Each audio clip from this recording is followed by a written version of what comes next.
But the one that is 13 coming and going is in Ohio.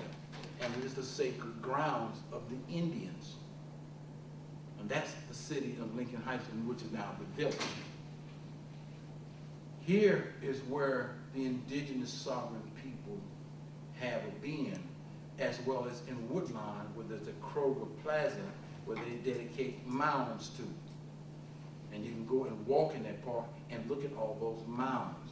That whole entire land is covered with mounds. Kroger's is built upon a mound. Now, these great sovereign people that did the circle dance, they were attributed to the people of the land. The principal people of Wamaya are the people there. This brother named DeBar wrote a book, not a book, but a paper study, and called it the first part of Ham, the hidden majestic light of Ayah. And he explained that these people were hidden among black folk. And I explained the first principal colors. But in the Cherokee Nation, not only was the 13 principles stolen and a covenant and a legacy was stolen, but so was a people.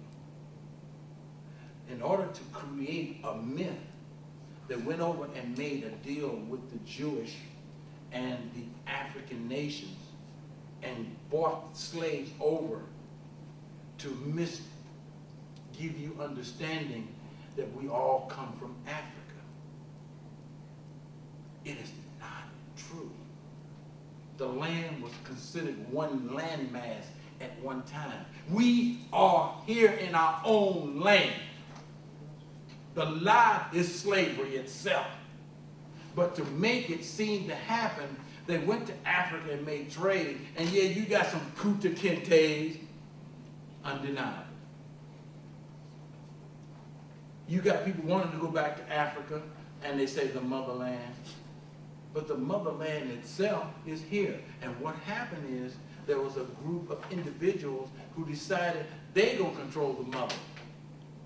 Instead of calling themselves Moors or Mau Mau's or stuff, we said we're going to call ourselves Mormons.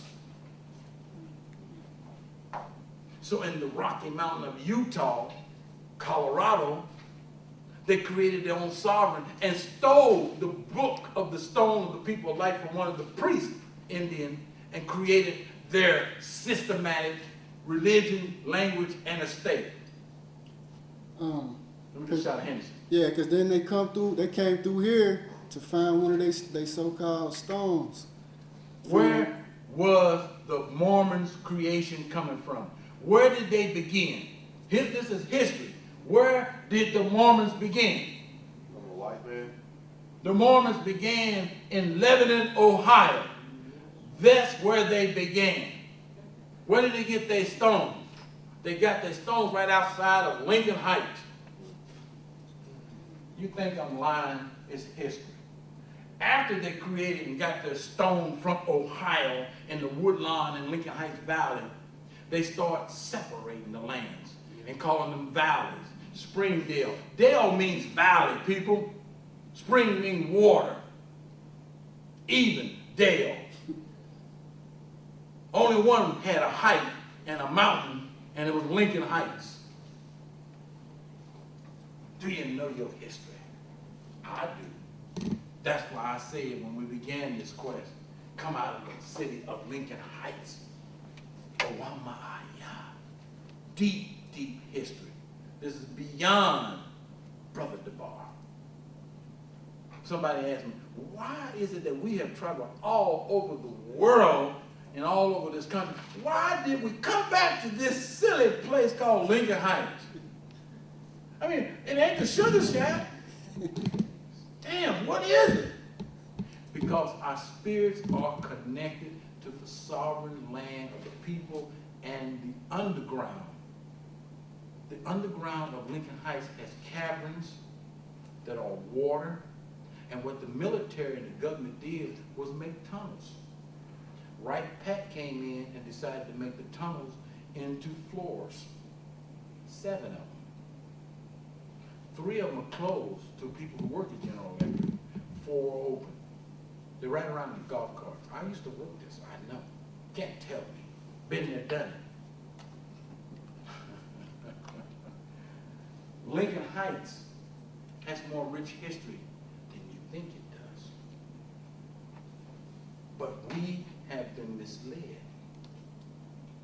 The sovereign people are in zone 15. Ohio is really a name to saying that this is the sovereign land of God, or Ayah, the sacred burial ground.